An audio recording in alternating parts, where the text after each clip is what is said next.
This is the Black Information Network Daily Podcast, and I'm your host, Ramses Ja.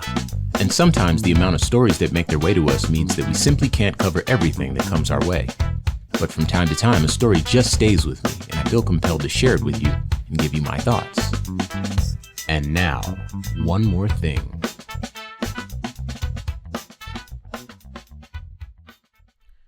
All right, I'm going to share something with you today from Patrick Davitt, better known as Ninth Wonder, aka Ninth Wondra. You may know Ninth Wonder from his work with Little Brother, a underground / mainstream hip hop group that was really popular around, the late aughts, the early 2010s. And just a prolific hip-hop producer.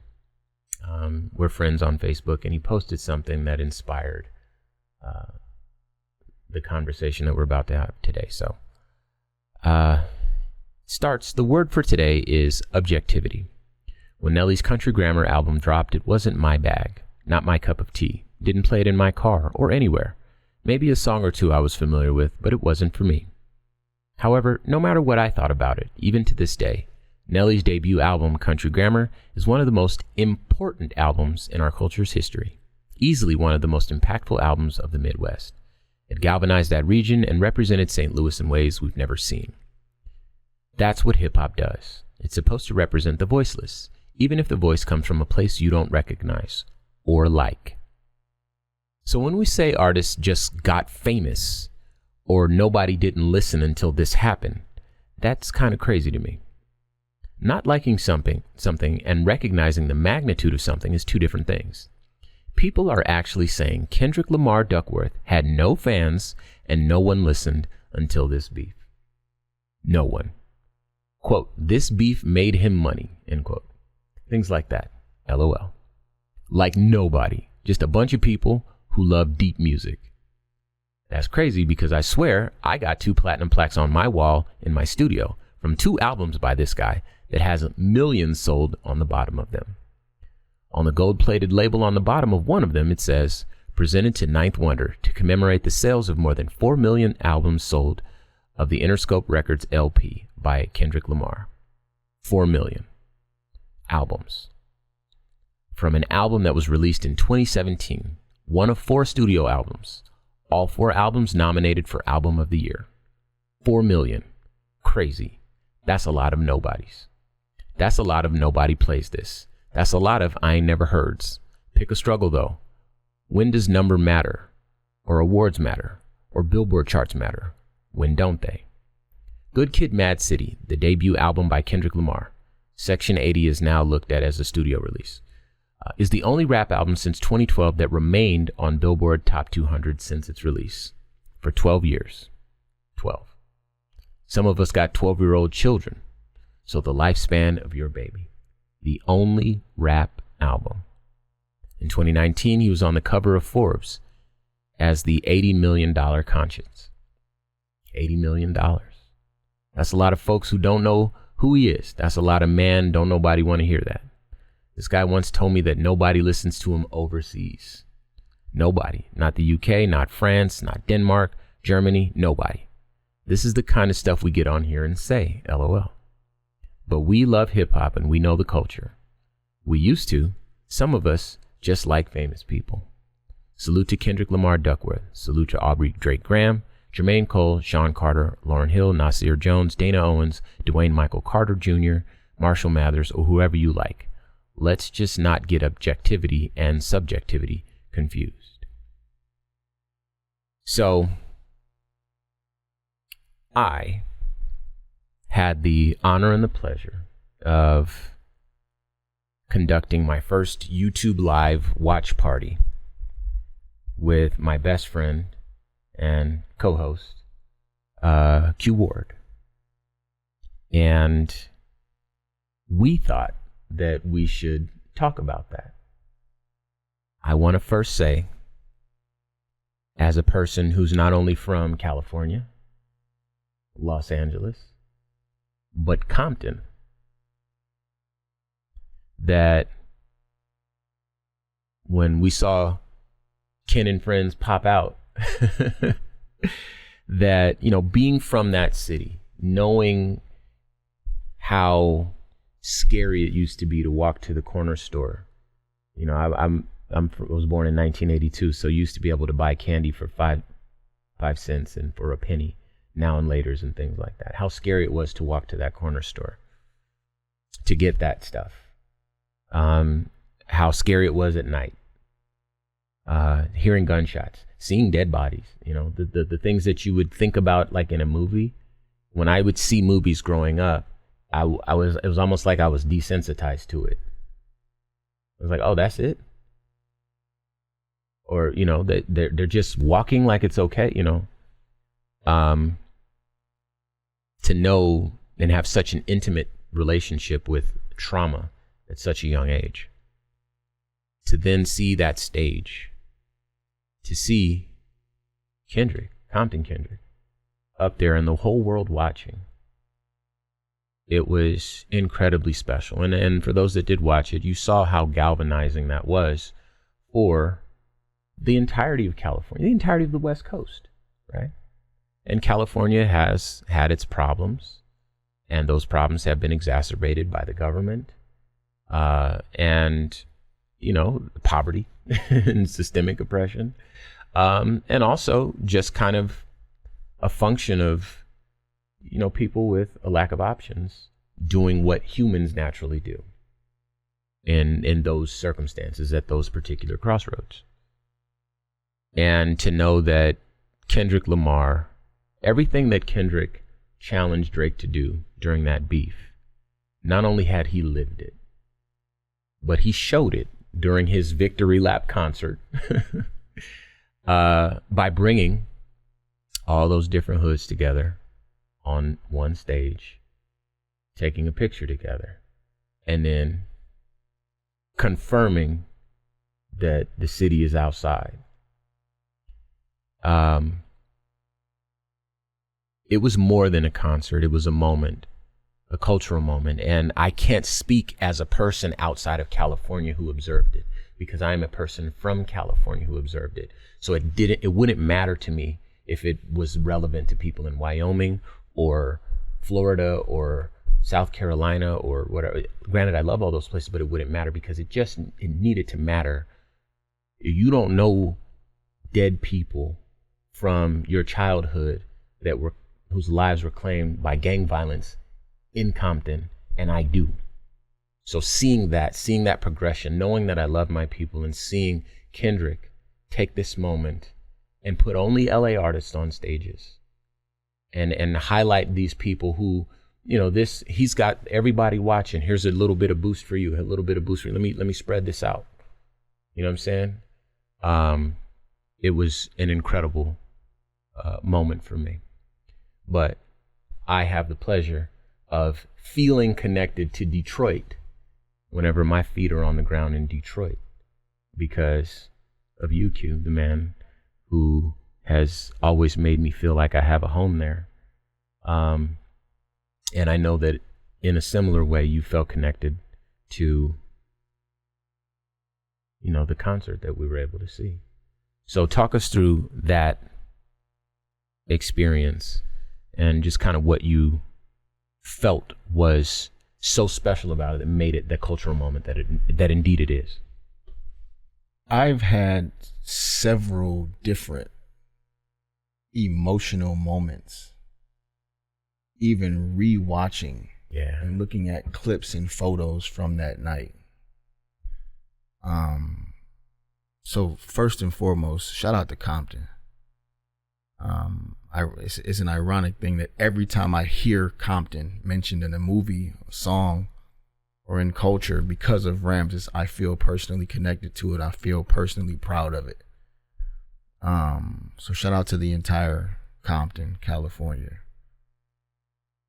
There's this thing happening with this moment in history, this moment in culture, that I've seen happen to a lot of moments over, I'll just say, the last 10 years, because it's become It's something that's always been, but it's become increasingly popular a position to take on things, and it's the position of the contrarian. There are some people who are Drake stans, and they're forward about it. And respect to them, because they're going to ride for Drake no matter what. And very, very much in the way that MAGA people ride for Trump. He can do no wrong. Mm-hmm. Then there are those who, just for the sake of disagreeing with everyone else, are positioning themselves as objective, but really also riding for Drake during this thing. And I heard a guy say, you know, if we're going to believe everything that Kendrick said, we're going to believe everything that Drake said, which makes them both terrible people. Okay, sure. But some of these things are verifiably false. And some of these things are verifiably true. And if the only thing that we could verify as false was Drake challenging Kendrick's affiliation, ties to Compton, ties to gang culture, and meaningfulness to the people in that city, that was triumphantly debunked on one of the largest platforms in the history of this planet on Juneteenth. Even if the only outcome was members from every set, every hood, and every section on stage shaking hands, dapping, and dancing together. Even if that was the only thing that was accomplished, that would be enough.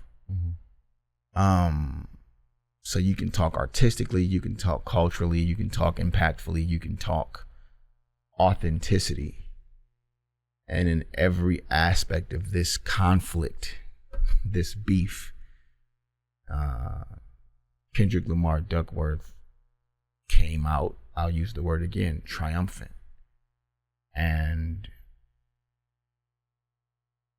you have to look for reasons to be on the other side of this. Yeah, it's just not right. But if you're using metrics, it's Kendrick. Yeah. If you're using impact, it's Kendrick. I mean, you can go on and on. I want to watch the show again. I've been watching the clips too. Yeah. As much as I wish we could have been in the building, it was actually dope to experience it the way that we did. And shout out to Nick Beam, who was here with us. You know, decidedly an LA show. Kendrick could have had every feature artist he ever worked with come out. He could have had. They were in the audience. SZA was there. He could have had, you know. Weeknd was there, yeah. Keem was there, but he's not from LA. LA, yeah, that's fair. A lot of people that you thought, you know, people were saying, man, Future should come out. He's not from LA. That would have been a monumental moment, but no, he decided this is for LA. This is very specifically for LA. From upcoming to that kid that just graduated from high school to people who I think pop culture didn't even realize were from LA. Just the reaction when Tyler, the Creator, hit the stage. The reaction when Roddy Ricch hit the stage. Because in the middle of Roddy Ricch's meteoric rise, the world shut down. So he was kind of stifled by the pandemic. Roddy Ricch was massive. Yeah. You know what I mean? So Kendrick put a microscope on LA and zoomed in 100x and then turned Amazon servers on and blasted that out to the world for them to see. And everybody at least should have celebrated. But we find this way to, just to show how much we are free thinkers, step on moments like this in the name of what, right? The timing doesn't make sense. Even Drake was decent enough to not step on the moment. Because strategically, that may have been a decision you would make. Let me put something out to step on this moment. Even he said, all right, you got it. At least today you got it. And I think collectively, everybody should have done that. But I see people being hypercritical of Kendrick as an artist, hypercritical of the performance, hypercritical of, you know, their position as, you know, Drake was the victor, you know, in this beef. Yeah, you couldn't tell that from watching that show. You couldn't tell that from anything. Yeah, nothing at all. You're in this case objectively wrong. Yeah.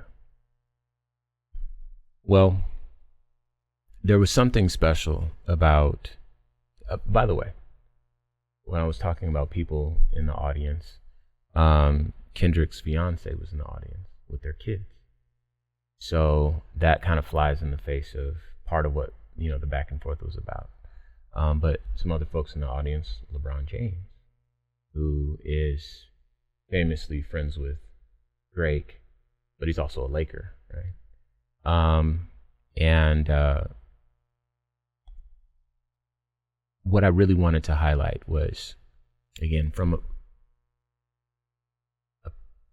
perspective of a person that is from there, to watch, your people struggle. Like I was able to leave. I came to Arizona, and gangs was in Arizona, but it wasn't the same. There's gangs all over the world, just to be clear. Make no mistake. I've seen people on social media. What is it with black people and gangs? We didn't invent gangs, folks. That's how they've existed for all of history. Yeah. With every type of people all over Earth. But watch this. If I would have remained in California growing up, I would have become a gang banger. There's no two ways about it. That's where I live. That's what you did. I would have been a gang banger, the same as everybody else that was there that was old enough. I firmly believe that. It was like either you are terrorized by this group or you become protected by this group. That's it. It's not like you have a third option, like, well, I'm 6 years old, let me just move somewhere. No, this is where we live. Not to get too personal, but my parents were on drugs, and like it was a bad time. It was a scary time. I woke up in the middle of a house fire. I woke up and people are arresting my dad, and there's people fighting in the front, like all kinds of crazy stuff. People shooting outside. I got that. That's what. And then I lived in a house with rats in the house, and the rats would eat the bread from the plastic. Bread that comes in the plastic. They would eat the bread, and I would have to pick the bread from the side that the rats weren't eating yet. Roaches. This is. I'm. That's what I would have grew up in had I not been in Arizona, right? So I need you to understand this so you have context for when I know what I left behind, and I see what it is that so many other people had to go through. Maybe not the exact story, but very similar. Because everybody where I was at was black or Mexican. The only time, I'm a child of hip hop, you know what I'm saying? So I've seen rappers come and go, and I mentioned this on our live, but the only time that I've ever actually cried over a rapper losing their life was Nipsey Hussle. And it hit me 2 or 3 days later at a red light, just randomly. And I just, and it was him specifically, Nip. Where I grew up, everybody wore a different color from Nipsey.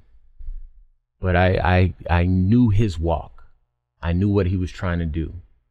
If I would have been in the same predicament longer, I would have done my best to be a Nipsey. So that one really hit different.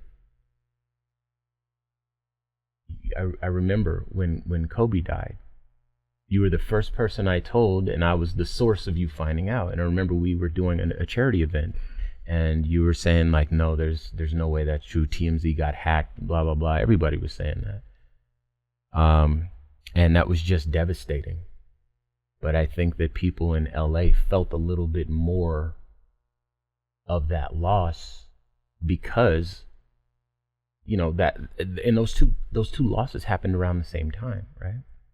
So last night, we were having this conversation about when we had the watch party. One of the things that stood out was when he had everybody on that stage. Kendrick had all those different gangs and sets on the stage. He mentioned, that the city hasn't been the same since Kobe died. And that hit.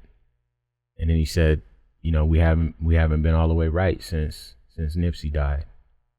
He was like, Nipsey gonna see this moment. You know what I'm saying? Like that really hit. You know, regardless of what you think about thugs, criminals, you know, whatever, however you paint gang members, I know that would have been my life. It would have been the only way I could have did it. Shoot, my brother invented his own gang, and there's a song about it by Murs. Look up Okie Dog, and there's a music video. You can watch the video. One time for our brother Murs as well. Yeah. Shout out to Murs too, and to Jaye or Bibby for baby brother, but he's my big brother. But yeah, to see what hip hop is able to do in terms of bringing people together, to see hip hop expressed in its in the best light possible, in its purest form of what it's supposed to be, telling real stories, bringing people together, and having a decidedly black, progressive orientation to it. In terms of, as we mentioned, everything that Kendrick was saying Drake doesn't do. You know what I mean? If you're a pop star, be a pop star, but don't come over here and try to act tough, because it's really people who have to act tough. That's the only choice that they have. They're not acting tough. Nobody wants to be born and be tough. Very, very important piece of data. They're not acting. Yeah. You're acting tough. Yeah. Two very important points, and then I'll yield the mic and the stage to you. People thought that this was a colorism issue. Like Kendrick was picking on Drake for being mixed or for being light skinned, and that somehow making him less black. And that was never what he was talking about. Never. The Black American experience is different than everyone else's on earth. That is just the truth. And the things that are unique to black culture are the things that Drake got to put on as a costume. When we met Drake, Drake was already an adult. He had a pea coat. What was the name of that mixtape he put on, So Far Gone? Or Before So Far Gone. It was something season. Yeah. And why can't I think of that? He was singing with a little bit of rap. You know, that's who he is. He didn't have a bandana. He didn't have the braids, you know. But Comeback Season. There you go. Was Drake's mixtape, and then So Far Gone. And So Far Gone is important to me because that's how I came to know Drake. And I remember being disappointed when Drake signed to Young Money, because I knew Drake was not going to make So Far Gone again. He wasn't going to make music like So Far Gone again. Cash Money was just not that type of label. And he did not have that type of stick-to-itiveness. And I've said this for years, 15 years now. I was actually disappointed in him. You know, because I got to hear Drake music, and a similar disappointment with Tory Lanez.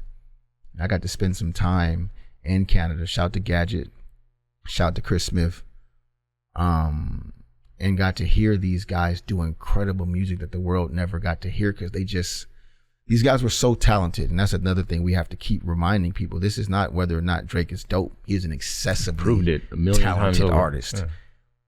They're so talented. They were able to just do what everyone else was already doing better than them. And for someone like Drake, even different than, you know, Tory, he grew up with a view of the culture that's very different from ours. Even, you know, raised by a single white Jewish mom in Canada, and then becoming a successful television actor before becoming an artist, and doing a version of kind of pop, hip hop instead of hip hop, and then transitioning into radio friendly pop-ish hip hop music when he first got here. And Lil Wayne, his mentor, and, you know, somebody he probably considers family, told him, dude, you can just be Canadian. You don't have to come here and try to make the kind of music we make. And Drake gave us bops and hits and smashes. Even when he put on the costume of Thugger Drake, he still gave us smash records. but we have to be reminded that was very, very much the costume. And that's what Kendrick was challenging. That's not really you. You're borrowing that from not just all these other artists, but from all these other segments of the culture, and not just Black Americans, but Africans and Black people in the UK, the Caribbean. Black people in the Caribbean, and borrowing that for yourself and using it to your advantage. Another thing that must be challenged is this idea that Kendrick Lamar was a nobody before this beef with Drake. Yeah. And, you know, Ninth Wonder touched on that, but I'll just use one song. I don't even have to go through his catalog, or actually one project, because we talked about Good Kid, Mad City. We talked about Section 80. We talked about To Pimp a Butterfly. We talked about Mr. Morale and the Big Steppers. But Damn had 14 platinum songs on it. Intentional pregnant pause there. 14 separate platinum songs off of that album. Humble, the only platinum selling song in 2017, is now, I think, 12, 13, or 14 times platinum. That's 14 million, folks. For those of you to say Kendrick never had a hit before this Drake thing. That's way past diamond. You know, and I think we can do some research, and, you know, I'm sure people will correct me if I'm wrong, but I think Not Like Us was his 5th number one, not his first. Mustard's first number one, not Kendrick's. So just important to point out these things. Pulitzer Prize winner, multiple time Grammy Award winner, like the list goes on. We're not gonna. He has, I think he's second to maybe Kanye and Jay-Z. Yeah, we're not gonna pretend this moment made Kendrick. No. He was, you know, and we're not gonna pretend that Drake didn't taunt him during this, only to by the end of it be begging him to stop. Yeah. So, you know, there needs to be some pause for cultural reverence here. And there's always a place to be critical. You know, that's always going to exist. But read the room. Yeah. That moment was bigger than your opinion of how fly you think Drake is. Yeah. And that moment speaks for itself. Well said. Well,